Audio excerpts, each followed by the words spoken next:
नमस्कार दोस्तों, आप सभी का स्वागत है आपके अपने YouTube चैनल डियर गुरुजी पर। तो दोस्तों, सुबह के 7:30 बज चुके हैं और मैं कौशल गुप्ता फिर से हाजिर हूं आप सभी के सामने आज के पॉलिटी की थ्योरी की क्लास लेकर, जो आपका होने वाला है केंद्र राज्य संबंध पर। देखिए, केंद्र राज्य संबंध जैसे कि जो है इसमें बेसिकली क्वेश्चंस आते हैं, इसमें क्वेश्चंस डायरेक्ट आते हैं। ठीक है, देखिए आपके पूरे सिलेबस में अगर आप देखेंगे तो डायरेक्ट क्वेश्चंस आते हैं। तो इसमें से जो क्वेश्चंस आते हैं वो बहुत ज़्यादा, मतलब अगर आप इसे एक बार मेरा वीडियो देख लेते हैं तो आपको अपने आप जब प्रश्न देखेंगे तो आपके समझ में आ जाएगा, अच्छा हाँ ये इससे था। हाँ, क्योंकि अभी मैं जो पूरी तरीके से बताऊंगा उसमें मैं ऑलरेडी एक्सप्लेन बहुत ही कर देता हूँ। ठीक है, और जो लोग देखिए वहाँ पर जो MCQ क्लास में आज कहते हैं कि सर समझ में नहीं आ रहा है, तो भैया देखिए समझ में कहाँ से आएगा। आप ये बताइए, बिना पढ़े आप प्रश्नों का जवाब दे सकते हैं? मुझे बताइए, आप अगर बिना पढ़े प्रश्नों का जवाब दे सकती तो मेरे ख्याल से एक झाड़ू लगाने वाला भी जो है हर पेपर दे सकता है। ठीक है, ऐसा नहीं पॉसिबल है ना, आपको पढ़ना पड़ेगा। आप पढ़िए, ध्यान से आप पढ़िए, फिर MCQ करिए। अगर उसके बाद आपका नहीं हो रहा है तो मैं मान सकता हूँ कि हाँ मेरी पढ़ाई खराब है या आपकी जो है मेहनत खराब है, तब कहीं वो आरोप प्रत्यारोप होगा। लेकिन अभी आप पढ़ ही नहीं रहे हैं तो कैसे? इसलिए जो जिनको हार्ड लगता है आप उनको सेंड करिए, कहिए सर की बात सुनिए, सर ने कुछ कहा है, फिर बताइए। ठीक है, और आप लोगों को उम्मीद है कि कल से जो बताया जा रहा है टेस्ट दे ही चुके होंगे आप लोग। अगर नहीं दिए तो दे दीजिए, आज दिन भर का समय और है शाम तक का, और ऐप जरूर डाउनलोड कर लें। ठीक है, चलिए बढ़ते हैं अब आज की क्लास की तरफ। ठीक है, और आप लोग जो है इंस्टाग्राम पे फॉलो कर रहे हैं ना, अगर इंस्टाग्राम फॉलो कर रहे हैं तो सही बात है, वहाँ पर जाके फॉलो करिए। चलिए बढ़ते हैं अब अगले आज की क्लास की तरफ। आज की क्लास किस पे है? केंद्र राज्य संबंध पे। मैंने आपको पहले ही बता दिया, केंद्र राज्य संबंध पर है। चलिए आज की देखिए अब आज की क्लास को जो है बहुत ही सिरसिरे निगाह से देखिएगा। अब थोड़ा सा जो भी काम कर रहे हो थोड़ा सा रुक जाइए, अब मेरी क्लास से पूरा ध्यान रखिए। ठीक है, देखिए अभी मैंने आपको कई MCQs में बताया हुआ कि जो संघीय शासन प्रणाली है वो कहाँ से लिया गया है? कनाडा से। कहाँ से? कनाडा से। ये देखिए आपका ये बहुत बार पूछा जाता होगा, कहाँ से लिया गया? कनाडा से। आप ये समझ गए। अब देखिए किस सूची के विषयों के विषय पर, किस सूची के विषयों पर केंद्र और राज्य सरकारें दोनों कानून बना सकती है? समवर्ती सूची। Very very most important, very very most important, जितना मोस्ट इंपॉर्टेंट कह दूं। इससे आप देखेंगे, आप जब प्रश्नों का मतलब आप जब पेपर देने जाएंगे तो उसमें आपको ऐसे ही प्रश्न आएंगे। देखिए एक चीज़ और जान लीजिए कि आप अगर B.Ed का पढ़ रहे हैं तो बहुत ही अच्छी बात है, आपने B.Ed का सोचा सरकारी सेट के लिए, अच्छी बात है। लेकिन बताइए B.Ed के बाद भी तो आप कुछ ना कुछ तो करेंगे। मान लीजिए B.Ed के बाद आप लोग कुछ तो सोचे होंगे कि मैं B.Ed कर लेता हूँ या इसके बाद चलिए मैं कुछ और भी करूँगा। तो देखिए अगर आप ये सब पढ़े रहेंगे, आज जो भी समय दें उसको आप सही से देंगे तो अन्य प्रतियोगी परीक्षाओं में भी आपके जो यहीं सबसे प्रश्न आते हैं। ठीक है, ऐसे ही प्रश्न आते हैं, तो वहाँ पर तो आपको फ़ायदा होने वाला है। देखिए आप समझिए चीज़ों को, आप समझिए, मेरा काम पढ़ाना, मैं पढ़ाते समय कुछ चीज़ें बता देता हूँ, बाकी आपकी सोच आपकी समझ। अगला पॉइंट यह है कि केंद्र राज्य संबंध किस अनुसूची में? 7वीं। इसी 7वीं अनुसूची में आपकी 3 सूचियां हैं। कौन सी सूचियां? 3 सी। कौन सी? एक है राज्य की, एक है केंद्र की, और एक कौन सी? एक है समवर्ती सूची। कौन सी सूची है? समवर्ती सूची। ठीक है, इन तीनों सूचियों के द्वारा ही यह डिसाइड किया जाता है कि कौन सी चीजों पर कौन अपना कानून बना सकता है। ठीक है, इस चीज को मैंने से भी, दोनों लोग किस पर सूची बना सकते हैं? समवर्ती सूची पर। अगला पॉइंट यह है कि केंद्र राज्य संबंध पर 1971 में, कब? 1971 में, ध्यान दीजिएगा, एक कमेटी बनी थी, इसका नाम था राजमन्नार कमेटी। वो तमिलनाडु की सरकार द्वारा बनाई गई थी। आप देखेंगे कि केंद्र राज्य संबंध जो है टकरार हमारे जो है बहुत दिनों से चला रहा है, क्योंकि राज्य चाहते हैं कि हमें पूरा अधिकार हो, केंद्र चाहते हैं कि पूरा अधिकार उन्हें दिया नहीं जा सकता, क्योंकि अगर हमें देश को सही तरीके से चलाना है तो भी जरूरी है। लेकिन साथ ही साथ ये भी चाहिए केंद्र को कि राज्य के कामों में बहुत ज़्यादा हस्तक्षेप ना करें। जैसे आप कृषि बिल ले लीजिए, आज की डेट में आया हुआ है, कृषि किसके अंतर्गत आता है? कृषि आता है राज्य के अंतर्गत। किसके अंतर्गत? राज्य के अंतर्गत। लेकिन उस पर कृषि पर किसने कानून बना दिया? केंद्र ने। तो इससे देखिए काफी जो है, जो देखिए जो जैसे अब जिसकी बीजेपी गवर्नमेंट जहां जाए वो तो सपोर्ट कर रहे हैं, लेकिन जहां जहां है भी, लेकिन वहां किसान सपोर्ट नहीं कर रहे हैं ना। जो राज्य वहां पर बीजेपी सरकार ने, वो देखिए साफ कह दिए कि भैया हमें ये नहीं लागू करना। तो ये चीजें गलत है ना, यहीं पर टकरार होता है। तो जो जिसकी सूची में है वो उस अपनी सूची में बनाए तो उससे कोई भी तकरार नहीं होता। इस चीज को आप समझ गए ना कि क्या बनता है और क्यों बनता है और क्यों तकरार होता है। चलिए बढ़ते हैं अब, जिसे कुछ संशोधन किए गए थे संघ सूची, यानी कि जो केंद्रीय सूची थी उसमें कुछ संशोधन किए गए थे। देखिए उसमें संशोधन क्या किया गया था? पहली बात तो 6वां संशोधन किया था। 6वां संशोधन कब? 1956 में। इसमें कौन सा जोड़ा गया था? 92 का। इसमें यह जोड़ा गया था कि जो समाचार पत्रों से भिन्न वस्तुओं के अंतरराज्यीय क्रय या विक्रय पर कर, इसमें यह डिसाइड किया गया कि जो समाचार पत्रों से विभिन्न वस्तुओं के अंतरराज्यीय माने दो राज्यों के बीच में, दो राज्यों के बीच में, ठीक है। अंतरराज्यीय का मतलब दो राज्यों के बीच में अगर समाचार पत्रों के जरिए कुछ भी क्रय या विक्रय होता है तो उस पर ये कर लगा सकते हैं। क्या लगा सकते हैं? कर लगा सकते हैं। ये कौन सा संविधान संशोधन था? 6वां। 7वां क्या कहता है? जो संख्या 33 का है, इसका लोप किया गया। इसका विषय है कि केंद्र के उद्देश्यों के लिए संपत्ति का अधिग्रहण। देखिए, पहले ये कब था? पहले ये था संघ सूची में, बाद में इसे हटाकर समवर्ती सूची में डाला गया। यानी कि इस पर जो है कब, इस पर जो है राज्य और केंद्र दोनों लोग क्या कहते हैं, कानून बना सकते हैं। सबसे ज्यादा जो है टकरार अगर हुआ है केंद्र और राज्यों में तो ये हुआ है जमीन के मुद्दे को लेकर, ठीक है। कि जैसे संपत्ति का जब अधिग्रहण करना होता था तो केंद्र जब करना चाहती थी तो वहां देखती थी कि राज्यों द्वारा काफी उसका जो विरोध किया जाता था, तो इसी वजह से इसे हटाकर समवर्ती सूची में डाल दिया गया, जो 7वें संविधान के द्वारा किया गया, ठीक है। आप लोग इस चीज को दिमाग में बैठा लीजिएगा।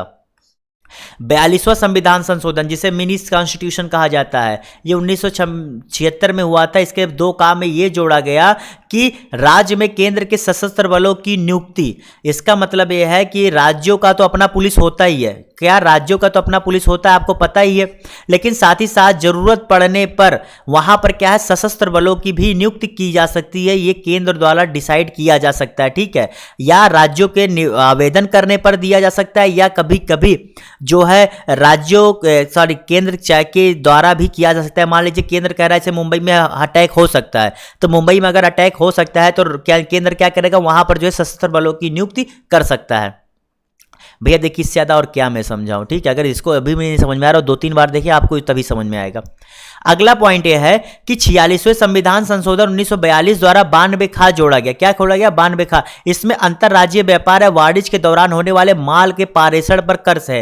अर्थात यह है कि मान लीजिए एक राज्य से दूसरे राज्य पर जो है कोई माल आ रहा है, जा रहा है, तो क्या होता है, इसके आने जाने पर कोई टैक्स लगता है। ऐसे कुछ राज्यों में होता है ना, मान लीजिए एक राज्य में वही चीज है, दूसरे राज्य में भी वही चीज है, तो क्या होता है, मान लीजिए कोई राज्य इसको जो है सस्ता इस राज्य में बेचना चाह रहा हो, तो ये क्या करता है, अपने राज्य की संरक्षण के लिए उस पर टैक्स लगा सकता है। समझ गए?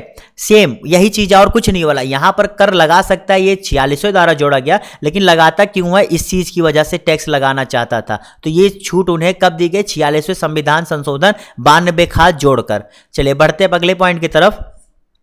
88वें जो संविधान संशोधन था 2003 में हुआ, उसमें 92 गा जोड़ा गया, जिसमें सर्विस टैक्स जो है एक चीज जोड़ा गया कि राज्य जो है वो सर्विस टैक्स ले सकेंगे।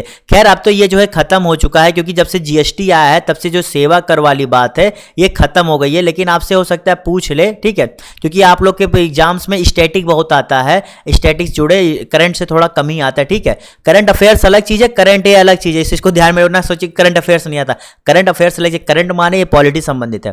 देखिए यहां पर क्या कह रहा है, क्षेत्रीय परिषद यानी कि जो रीजनल काउंसिल है उसका सृजन किसके द्वारा कहता है? संसदीय कानून द्वारा। अर्थात क्या है, जैसे ये कहा गया कि क्षेत्रीय परिषद होंगे। जैसे क्षेत्रीय परिषद का मतलब क्या होगा? पहली बात तो क्षेत्रों को 5 भागों में बांटा गया, आपको पता है, उत्तर पूर्व पश्चिम मध्य और एक चीज और, उत्तर पूर्व पश्चिम मध्य दक्षिण, 5 भागों में बांटा गया है। तो उनके लिए जो क्षेत्रीय परिषद बनाए जाएंगे, रीजनल काउंसिल, वो संसद द्वारा बनाए जाएंगे, ठीक है। और अंतरराज्यीय परिषद का अनुबंध ये बताए किस अनुच्छेद से? अनुच्छेद 263, वेरी वेरी मोस्ट इंपॉर्टेंट अनुच्छेद है, आपको यहीं से रख लीजिए। देखिए जो इंपॉर्टेंट अनुच्छेद होता है मैं वो बता देता हूं, और आप देखिए आपका एमसीक्यू होता है, वहीं से प्रश्न पूछे भी जाते हैं। तो यार मैं ऑलरेडी इतने में से, एक तो आपके सिलेबस कम है, उस सिलेबस कम में से मैं ऑलरेडी आपको इंपॉर्टेंट बता देता हूं, प्रश्न भी उसी में से आते हैं। तो देखिए आप कहीं ना कहीं चोरी कर रहे हैं, चोरी आप कर रहे हैं। आप अगर चोरी ना करें आपको दिक्कत नहीं आएगी एमसीक्यू में, ठीक है। तो इसका इंपॉर्टेंट है, मैंने आपको बता दिया, आप देखेंगे इन्हीं सबसे आपका आएगा, अनुच्छेद 263 ही आपका पूछा जाएगा अगर इससे जरूरी आएगा, ठीक है। चलिए बढ़ते हैं अब अगले पॉइंट की तरफ कि रेडियो और दूरदर्शनों के विज्ञापन पर कर कौन लगाता है? बताइए, रेडियो या दूरदर्शनों के विज्ञापन पर कर कौन लगाता है? तो राज्य सरकार, ठीक है, राज्य सरकार जो है इस पर कर लगाती है। भारतीय संविधान का जो अनुच्छेद 249 है वो राज्य सूची के संबंध में संसद की विधायकी शक्तियों से संबंधित है। अर्थात उसमें यह बताया गया है 249 में कि मान लीजिए राज्य से संबंधित कोई जो भी उनके अंतर्गत विषय हैं उस पर जो है संसद कब जो है कानून बना सकता है। उसमें यही बताया गया है कि संसद किन स्थितियों में राज्य सूची पर कानून बना सकता है, वो अनुच्छेद 249 के अंतर्गत इसमें पूरा विस्तृत किया गया है, ठीक है दोस्तों। वैसे आप लोग अगर मुझे फॉलो करना चाहते हैं तो आप मुझे जो है ये इंस्टाग्राम पे जाकर KAU.SHAL25, क्या KAU.SHAL25 पर फॉलो कर सकते हैं। अभी मैंने जल्दी बनाया, आपको भी बहुत कुछ नहीं देखना है, ये मैंने आप लोगों के लिए बनाया है, जहां आपको पॉलिटी, करंट अफेयर्स, इन सब संबंधित चीज़ों के मिलेगा। ठीक है, चलिए इस चीज़ को आपके PDF में रहेगा, तो आप लोग को ध्यान से रख लीजिए, थोड़ा वीडियो पॉज करके। क्या है COS.25, यहाँ देखिए, बढ़ते हैं अब अगले पॉइंट की तरफ। अगला पॉइंट ये है कि जो केंद्र तथा राज्यों के मध्य शक्तियों का विभाजन किस अनुच्छेद के अंतर्गत किया था, तो अनुच्छेद 245, 246। ठीक है, अनुच्छेद 245, 246 क्या करता है, शक्तियों का विभाजन करता है, जबकि राज्य सूची पर कब संसद कब बना सकता है, वो अनुच्छेद 249 बताता है। देखिए ये आपका बहुत ही इंपॉर्टेंट है। दो एक इसमें क्या है, जो अभी मैंने पहले बताया, एक 249 है, एक 245, एक 246 है। भैया 4-5 एक क्लास, एक दिन में अगर आपको 4-5 बताया जाए अनुच्छेद याद करने के लिए, तो क्या ही यार, आज 4-5 याद कर लो। रोज अगर आप 5 अनुच्छेद याद करो तो आपके एग्जाम तक आप कम से कम 200 अनुच्छेद तो यूं ही याद कर लोगे, और उसे आप रिवीजन भी कर लोगे एग्जाम तक। तो यार 200 अनुच्छेद से ज्यादा आपके एग्जाम में आने वाला भी नहीं है। ठीक है, तो आप लोग ये मत सोचो बहुत ज्यादा भी समय, यार मई पेपर होना, आपके पास समय है, बस आप जो पढ़ाया जा रहा है पढ़ें, दोबारा एक बार और वीडियो खोल कर पढ़ ले, फिर उसके बाद एग्जाम से पहले एक बार पढ़ ले, बस।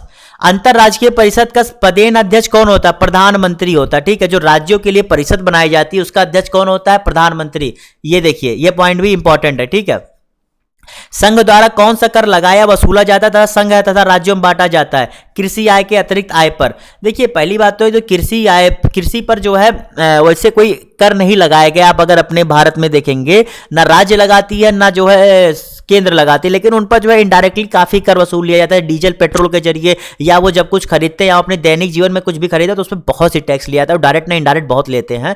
लेकिन कृषि आय के अतिरिक्त अन्य जो आय होती है उस पर कर कौन ले सकता है, वो जो है संघ लेता है, और वो किसके द्वारा बांटा जाता है, संघ और राज्यों के बीच बांटा जाता है। जैसे एग्जाम्पल के लिए जीएसटी है, जीएसटी में क्या होता है, यही तो होता है कि संघ जो है पूरा पैसा लेता है, बाद में जीएसटी का राज्यों को उसके हिस्से के अनुसार जो अब 40% हो गया है वो आकर राज्यों में बढ़ जाता है उसके अनुपात के अनुसार। ठीक है, चलिए बढ़ते हैं अगले पॉइंट की तरफ। सरकारीय आयोग का गठन कब किया गया था, very very most important, very very most important आज का, कि कौन कब किया गया था, मार्च 1983 में सरकारीय जो आयोग का गठन किया गया था। इसका गठन इसीलिए किया गया था कि जो केंद्र और राज्यों के बीच जो संबंध खराब है इन्हें कैसे सुधारा जाए और किन चीजों को किया जाए तभी ये संबंध सुधरेंगे। तो इसके लिए आयोग बनाया गया था 1983 में। इसने जो कुछ कहा था उसकी बहुत सी चीजों को माना भी गया था। ठीक है, इससे बहुत ही इंपॉर्टेंट ये आयोग हो जाता है। याद देखिए, संघ सूची प्रविष्टि 82 से 92 तक, इसमें आपको ज्यादा कुछ समझना नहीं है, बस आप एक सरसरी निगाह से थोड़े खुले दिमाग से मैं बताऊंगा, थोड़ा सा कंसंट्रेट हो जाए, जितना बताऊंगा इस संघ सूची में है। आप एक बार अगर यहां से पढ़ लेंगे ना 1-2 बार, तो उसके बाद यार ये रटने वाली चीज नहीं, ये समझने वाली चीज, इसे रट कोई नहीं सकता। मैं खुद इतना दिन पढ़ा, मैं नहीं रट पाया, बस जब देखता हूं कि हाँ हो सकता है या नहीं, एक कॉन्सेप्ट बनाया उसका बताता हूं। देखिए संघ सूची में क्या है, आयकर, कृषि आय छोड़कर भी बताया, सीमा शुल्क, निर्यात शुल्क सहित, जो निर्यात शुल्क होता है यानी कि जो एक्सपोर्ट पर लगाया तो उसके सहित, तंबाकू या अन्य वस्तुओं पर उत्पाद शुल्क ये लगा सकते हैं, अफीम, गांजा, काफी चीजों के। निगम कर, कारपोरेशन टैक्स भी किसके द्वारा लिया जा सकता है, सेंटर द्वारा। उसके बाद क्या है, उसके बाद क्या है, ये बेसिकली सेंटर नहीं, ये संघ माने राज्य होते हैं। ठीक है, संघीय कर, सॉरी संघीय कर में वो आएंगे, सेंटर ही आएगा। ठीक है, माफ करिएगा। निगम कर, निगम कर कौन ले सकता है, आपका सेंटर। व्यक्तियों तथा कंपनियों की पूंजी के पूंजी कर पर कृषि भूमि को छोड़कर कौन, 5वां वही। संपदा शुल्क, स्टेट ड्यूटी, कृषि भूमि से भिन्न संपत्ति, मतलब कृषि ना हो वरना कोई भी हो। संपत्ति के उत्तराधिकार पर शुल्क, देखिए कृषि जहां आएगा वहां ये नहीं ले सकते। रेल समुद्र द्वारा ले जाने वस्तुओं पर सीमा, आप पढ़ लीजिए, देखिए इससे ज्यादा बोलने से फायदा नहीं है, थोड़ा मैं समय दे रहा हूं, आप लोग पढ़ लीजिए। ठीक, चलिए बढ़ते आगे, आप लोग पढ़ेंगे क्योंकि आपको याद करना है, मुझे नहीं। अगला क्या है, स्टॉक एक्सचेंज और वायदा बाजार के स्टाम्प शुल्क से भिन्न कर।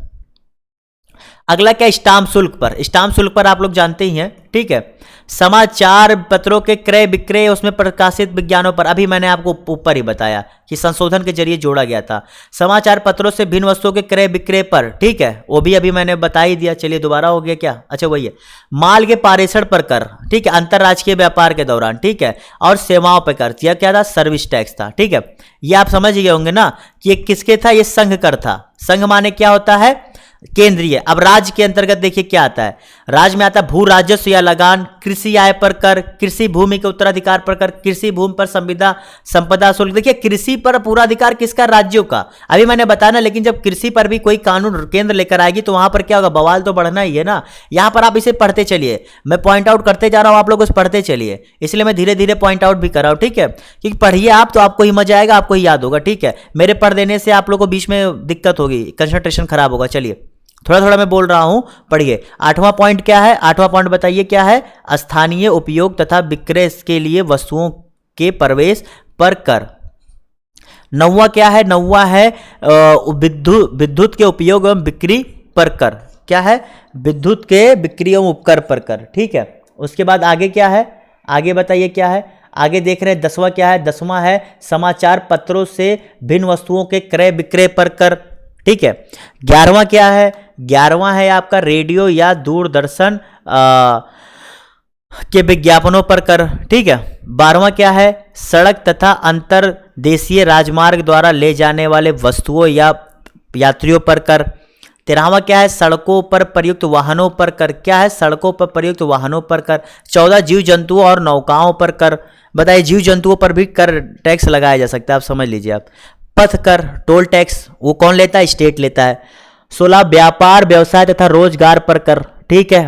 प्रति व्यक्ति कर, जिसे कैपिटेशन टैक्स कहते हैं। 18 क्या है, विलासिताओं यानी कि मनोरंजन, जुआ, बोली लगाना, इन सब पर टैक्स। स्टाम्प शुल्क, ठीक है। 20 उपयुक्त विषय में से किसी के संबंध में शुल्क, किंतु इसमें न्यायालय में ली जाने वाली शुल्क शामिल नहीं है। इस पॉइंट को समझिए क्या है, ये सब तो टैक्स हो गए। शुल्क एक अलग चीज होती है, शुल्क जो है राज्य ले सकते हैं, लेकिन उन सभी शुल्क वो बहुत सी शुल्क ले सकते हैं। आपको बस इतना ध्यान रखना है कि अगर कहीं न्यायालय दिख जाए तो न्यायालय संबंधित शुल्क वो राज्य नहीं ले सकता, उसके अतिरिक्त जितने शुल्क होंगे उसको लेने का अधिकार राज्यों को होता है। इस चीज़ को आप अपने दिमाग में बैठा लीजिएगा, ठीक है। और इसमें और कुछ जानने की जरूरत नहीं है, जितने आपको दिए गए हैं संघ और राज्य के, आप बस 1-2 बार पढ़ लीजिए, उसके बाद आप अपने आप दिमाग में बैठा लेंगे, ठीक है। आपको कुछ आप PDF आपको मिलेगा, ज़्यादा दिक्कत हो या उसका प्रिंट आउट निकलवा कहीं चस्पा कर दो अपने किसी चीज़ पर या रखे रहो, आते जाते पढ़ लो। इसमें कह रहा है कि संविधान के किस अनुच्छेद में प्रावधान किया गया कि विधि के प्राधिकार के बिना ना तो कोई कर लगाया जा सकता है ना कि एकत्रित किया जा सकता है। देखिए अनुच्छेद 265। इसका मतलब यह है कि जब तक कोई कानून नहीं बन जाता, बिना कानून बनाए आप कोई भी टैक्स नहीं ले सकते, ठीक है। आपको अगर टैक्स लेना है तो आपको पहले उस चीज़ के कानून बनाना पड़ेगा, चाहे वो सेंटर में आप लेना चाहते हो सेंटर में बनाइए, चाहे आप स्टेट में लेना चाहते हैं तो स्टेट में बनाइए। आपको पहले कानून बनाना पड़ेगा, उसके बाद ही आपको अधिकार मिलेगा कि आप उस मतलब क्या कि आप कर को एकत्रित कर सकते हैं या कोई नया कर लगा सकते हैं, ठीक है। अगला कह रहा है सरकारीय आयोग का गठन संघ तथा राज्यों के मध्य संबंधों की समीक्षा करने के लिए हुआ था। अभी मैंने आपको बताया कि कब गठन हुआ था, 1983 में, किस लिए हुआ था, मैंने आपको बहुत ही डिटेल में बताया था। देखिए वही पॉइंट यहाँ कह रहा है। उसके बाद है कि अंतरराष्ट्रीय परिषद गठन कब किया गया, अभी मैंने आपको बताया अंतरराष्ट्रीय परिषद 1990 में किया था। इसके लिए आर्टिकल कितना है, 263। कितना है, 263। उसका अध्यक्ष कौन होता है, प्रधानमंत्री। अब देखिए ये जो आयोग है, ये जो है आयोग आपके सिलेबस के हिसाब से तो इतना ज़्यादा जरूरी नहीं है, लेकिन एक बार देख लीजिए, ठीक है। जरूरी क्यों नहीं कह रहा हूँ, क्योंकि इतना ज़्यादा डिटेल में पूछेगा नहीं। देखिए भिन्न भिन्न समय पर कई ज़्यादा आयोग बने थे, जैसे उनमें से एक राजमन्नार आयोग था जिसके अध्यक्ष कौन थे, PB बन्नार। फिर सरकारिया आयोग, ये देखिए जो बहुत इंपॉर्टेंट है, रणजीत सिंह सरकारिया। फिर प्रशासनिक सुधार आयोग, मोरारजी देसाई। फिर शीतलवाड़ समिति, MC शीतलवाड़। फिर पुंछी आयोग, मदन मोहन पुंछी। ये आप समझ गए, एक बार आप ऐसे देख लीजिए, ये बहुत इंपॉर्टेंट नहीं है इसलिए ज़्यादा समय नहीं दे दूंगा। केंद्र राज्य संबंधों को विशेष रूप से किस प्रसंग में म्युनिसिपल संबंध कहा जाता है, देखिए जब जो है वित्तीय मामलों पर राज्य पर केंद्र के नियंत्रण के प्रसंग में, जब राज्य पर केंद्र के नियंत्रण के प्रसंग में जब बात आती है तो उसे जो है म्युनिसिपल संबंध कहा गया है। म्युनिसिपल का मतलब क्या होता है कि एक हिसाब से जो है ऐसे राज्य जो है अपने म्युनिसिपल पर अधिकार करता है, उसी तरीके से केंद्र जो है राज्य पर अपना एक हिसाब से नियंत्रण करता है। कब, जब मतलब संबंधों की बात आती है, समझ गए। मतलब ये जान के चलिए जैसे आप लोग कहीं शहर गांव में कहीं रहते हैं आप लोग, ये बताइए तो क्या होता है वहाँ के जो नियम में कायदे कानून होते हैं वो क्या होते हैं, जो वहाँ के राज्य द्वारा डिफाइन किए जाते हैं। साथ ही साथ उनको कुछ स्वतंत्रता भी होती है म्यूनिसिपल और उसको, लेकिन ज़्यादातर कानून क्या होते हैं राज्य द्वारा जो बनाए जाते हैं विधानसभा में वही होते हैं। सेम वही चीज़ कह रहा है कि उस जो ये प्रसंग कहा जा रहा है इसी प्रसंग के समान ये होता है कि जो केंद्र होता है और राज्यों को छूट तो देता है, लेकिन राज्यों राज्यों को पूरी छूट नहीं देता, उसे केंद्र के अनुसार ही चलना पड़ता है। ठीक है, ये इसका मतलब था और कुछ नहीं। समझ गए होंगे मेरे हिसाब से। अब देखिए अनुच्छेद 312 ये कहता है कि राज्यसभा में उपस्थित और मतदान करने वाले सदस्यों के 2/3 बहुमत से पारित प्रस्ताव द्वारा संसद को किसी भी नई अखिल भारतीय सेवा के अधिकार, मतलब 312 ये कह रहा है, मान लीजिए उस स्टेट्स में जो है कोई नया भारतीय सेवा आयोग बनाना है, ठीक है, जैसे लोक सेवा आयोग आप जानते हैं, राज्य लोक सेवा आयोग, इस तरह की कोई चीज बनानी है तो उसके लिए क्या करना पड़ेगा, उसे राज्यसभा में जो है मतदान करना पड़ेगा पहले, उसके बाद वो जो मतदान वो 2/3 बहुमत से पास हो। जब वो 2/3 बहुमत से पास होगा तभी जो है ऐसा माना जाएगा कि हाँ अब जो है वहां पर ये नया भारतीय सेवा का सृजन किया जा सकता है। ठीक है, समझ गए। अब अगले प्रश्न की तरफ, पॉइंट की तरफ बढ़ते हैं। यहाँ पर राज्यों के साथ साथ ये बहुत ही इसमें जो है कंफ्यूज ना होइएगा, यहाँ पर केंद्र के लिए भी अगर कोई नई अखिल भारतीय सेवा है, समझिएगा, अगर केंद्र के लिए भी है तो वो भी यहाँ मान्य होगा, क्योंकि कोई भी अगर मान लीजिए नई अखिल भारतीय सेवा आ रही है तो राज्यों के लोग भी तो उसमें सहभाग बनेंगे, क्योंकि राज्यों से ही तो भारत बन रहा है। तो इसीलिए जो है केंद्रों के साथ साथ राज्यों के में भी अगर करना हो तो पहले राज्यसभा में ही करना पड़ेगा। अगला पॉइंट है कि संविधान सभा के द्वारा केंद्र राज्य विधायकी कितने, ये देखिए भाग जो 11 इसमें केंद्र राज्य संबंध के बारे में बताया गया, किसके अंतर्गत, भाग 11, very very most important point है, इसे आप नोट कर लीजिएगा कि भाग 11 के अंतर्गत केंद्र राज्य विधायी संबंधों का विवरण है। विधायी माने समझ रहे हैं ना, कानूनी चीजों का मतलब होता है।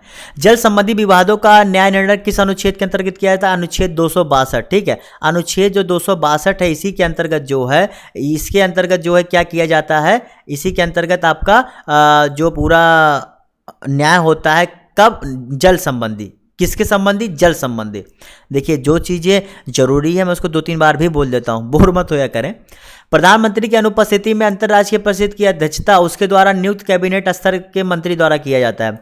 ये चीज़ तो आपको पता होगा कि अंतर्राष्ट्रीय जो वो होता है क्या अध्यक्ष और प्रधानमंत्री होता है, मान लीजिए वो ना हो तो वो किसे भी जो है नियुक्त कर सकता है, मान लीजिए रक्षा मंत्री, गृह मंत्री, पर्यावरण मंत्री, जो कैबिनेट का सदस्य होता है वो कर सकता है। ठीक है, कैबिनेट स्तर का हो, बस इतना ध्यान रखना है। उसके बाद इनमें से किस समिति ने सुझाव दिया था कि राज्यपाल के प्रसाद पर्यंत राज्य मंत्री परिषद के पद धारित करने से संबंधित प्रावधान समाप्त कर देने चाहिए? तो राजमन्नार समिति। क्या नाम था इसका, राजमन्नार समिति। इसका कहने का मतलब क्या था, इसका कहने का मतलब एक ही चीज था कि अगर मान लीजिए कहीं पर जो है किसी राज्य में सरकार चल रही है तो अगर राज्यपाल वहां पर ये कह दे कि जो है ये सरकार खत्म है तो वो सरकार खत्म हो जाएगी। ठीक है, तो इस चीज़ को ख़त्म कर दिया जाए, क्योंकि क्या होता था पहले के समय में देखा गया था कि कई बार केंद्र ने जो है राज्यों में जो है राज्यों की सरकारों को गिरा दिया था, कई बार हुआ था। क्या हुआ था कि राज्यों को सरकारों को गिरा दिया था, तो इससे जो है केंद्र और राज्यों में काफ़ी ज़्यादा बवाल बढ़ गया था। तो इस चीज़ को लिए एक राजमन्नार समिति ने बाकायदे कहा था कि इस प्रावधान को आप हटा दीजिए। लेकिन इसका मतलब ये नहीं होता है, देखिए इसका मिस इंटरप्रिटेशन हुआ था। क्यों इसलिए कह रहा हूँ मिस इंटरप्रिटेशन इसलिए हुआ था कि राज्यपाल के पश्चात पर्यंत पर राज्यपाल का जो ये मंत्री पद, ये बात सही है, लेकिन राज्यपाल कोई भी जो है फैसला अपने से नहीं ले सकता। इसके लिए जो है मंत्री परिषद की सलाह और मुख्यमंत्री का जो है सलाह, इन दोनों का जरूरत होता है, तभी ऐसा कर सकता है। तो वही बात है ना, मिस इंटरप्रिटेशन से आप लोग कुछ भी समझ सकते हैं। बाद में इस पर जो है सुप्रीम कोर्ट, हाई कोर्ट ने भी काफ़ी उस पर जो है अपना जजमेंट दिया, उसके बाद चीज़ें काफ़ी क्लियर हुई। आप दिल्ली में ही ले लीजिए, जहाँ पर दिल्ली और राज्य सरकार और केंद्र सरकार के बीच काफ़ी विवाद था, बाद में सुप्रीम कोर्ट ने उसे काफ़ी हद तक सॉल्व किया।